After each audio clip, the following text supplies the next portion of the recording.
সামিরা শহরের একটা কলেজে পড়ে। দেখতে শুনতে একেবারে সাধারণ, গায়ের রং কালচে, চুল সবসময় খোপা করা, চোখে ভারী চশমা। কারো চোখে সে কখনোই আকর্ষণীয় ছিল না, তবুও তার একটা জিনিস ছিল যা সবাইকে চুম্বুকের মতো টানত। সে হলো তার হাসি। এই হাসি নিছক ঠোঁটের বাঁকে সীমাবদ্ধ ছিল না।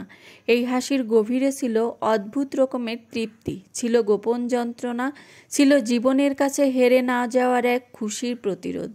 তার বন্ধুরা তাকে ডাকত সূর্যমুখী, কারণ যে যেখানেই থাকুক সামিরার দিকে তাকালেই একটা আলোর অনুভব হতো। কেউ হয়তো তার কাছে নিজের কষ্ট বলতে আসতো, কেউ আবার নিঃশব্দে পাশে বসেই শক্তি পেত।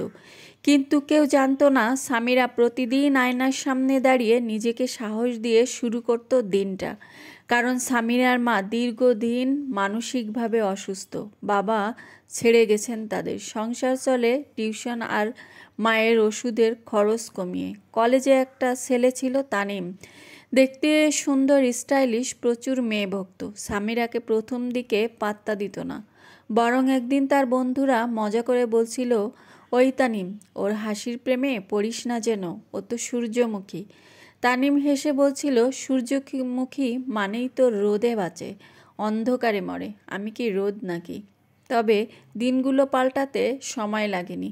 একদিন কলেজের এক প্রজেক্টে তানিমের দল ভেঙে গেল। সামিরাই তাকে দলে নেয়। ধীরে ধীরে তানিম দেখতে পায় সামিরার হাসির আড়ালে এক অদ্ভুত অনুভূতি, গভীরতা আছে যা সে আগে কখনো দেখেনি। একদিন সামিরাকে জিজ্ঞেস করলো, তুমি সব সময় হাসো কিভাবে? সামিরা শান্তভাবে বলল, আমি যদি ভেঙে যাই তাহলে আমার মা কষ্ট পাবে, আমি যদি ভেঙে পড়ি তাহলে আমাদের সংসার ভেঙে যাবে। আমি হাসি না, আমি লড়ি। তানিম যেন চুপ হয়ে যায়। সেদিন থেকে সে প্রতিদিন সামিরার দিকে একটু ভিন্ন চোখে তাকায়। একদিন হঠাৎ সামিরার মা হাসপাতালের আইসিইউতে, হাতে নেই টাকা। কলেজে কেউ জানে না। সামিরা খাওয়া বন্ধ করে সেই টাকার ওষুধ কিনেছে। তানিম বুঝতে পারে কিছু একটা হচ্ছে। সব জানতে পেরে সে নিজের সঞ্চয়ের পুরো টাকা সামিরার হাতে দিয়ে বলল, তুমি সূর্যমুখী বলেই বাঁচো, কিন্তু আমি আজ তোমার জন্য রোদ হতে চাই। সামিরার চোখে জল এসে যায়।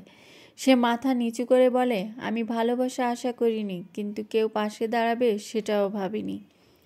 কয়েক বছর পর সামিরা এখন দেশের এক নারী এনজিওর প্রতিষ্ঠাতা। কাজ করে একলা মেয়েদের জন্য, যাদের পরিবার নেই, পিঠে সাহস নেই, তবুও যারা জীবন বাঁচাতে চায়।